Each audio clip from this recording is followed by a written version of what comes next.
Jambo. Jambo sana bwana journaliste. Ujitambulishe. Mimi ni Patient Twizere nikiwa presidenti wa vijana ndani ya tarafa la Rutshuru. Vitendo gani ambavyo mnaendelea kushutumu wahuni wa M23? Asante sana bwana journaliste.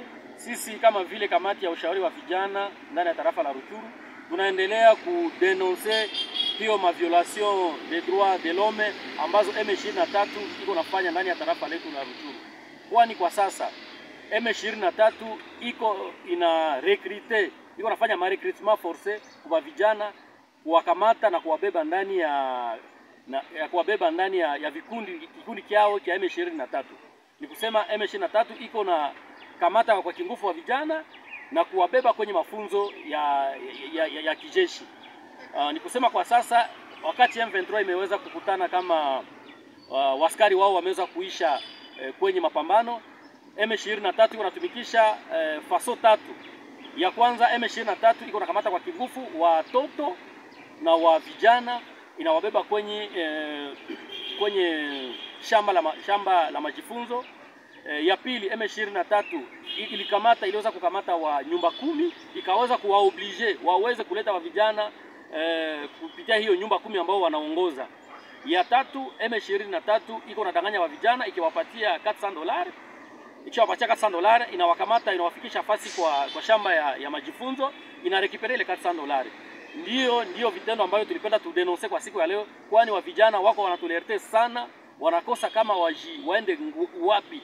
Wa vijana wamoja wameshajifungia ndani ya nyumba, wa vijana wamoja wamejifungia ndani ya mapori, kwani wanakosa kama watapita namna gani. Na kwa sasa M23 isha wancercle, hakuna gisi hao wa vijana waweze kutoka.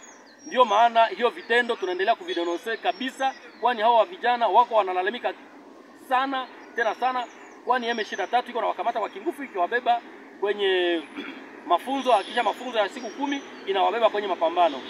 Ndio maana tunadenonce hiyo, na kitu ya kabambi sana kibaya sana ambacho M23 iko nafanya ni hiyo kukamata watoto wadogo, les enfants mineurs, inawakamata inawabeba kwenye mafunzo.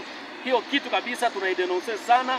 Ndio maana sisi kama kamati ya ushauri wa vijana tunashauria hao wa vijana waweze kusimama imara, wasiweze kuitika ile masolicitation zote ambazo M23 iko natumikisha, ikiwadanganya, ikiwapatia hiyo $400, wasiweze kuitika ile masolicitation.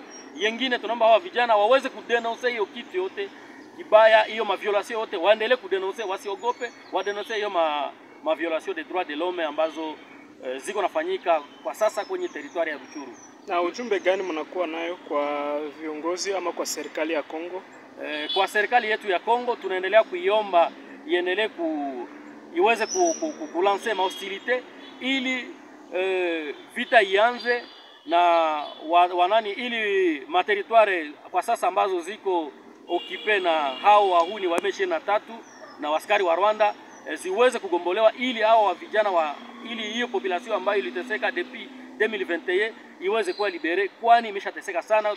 Kwa sasa tuna wamama, watoto, wababa, wazee ambao wako ndani ya makempi ndani ya tarafa la Rutshuru. Watu maisha kule ishaka kuzorota kabisa. Ndio maana tunaomba government yetu ya Kongo iendelee kulancer mahostilite ili adui aweze kuondoshwa ndani ya tarafa zetu ambazo ziko okipe territoire ya Rutshuru, Masisi na Nyiragongo. Asante kwa kujibu kwa maswali zetu. Asante sana bwana journalist.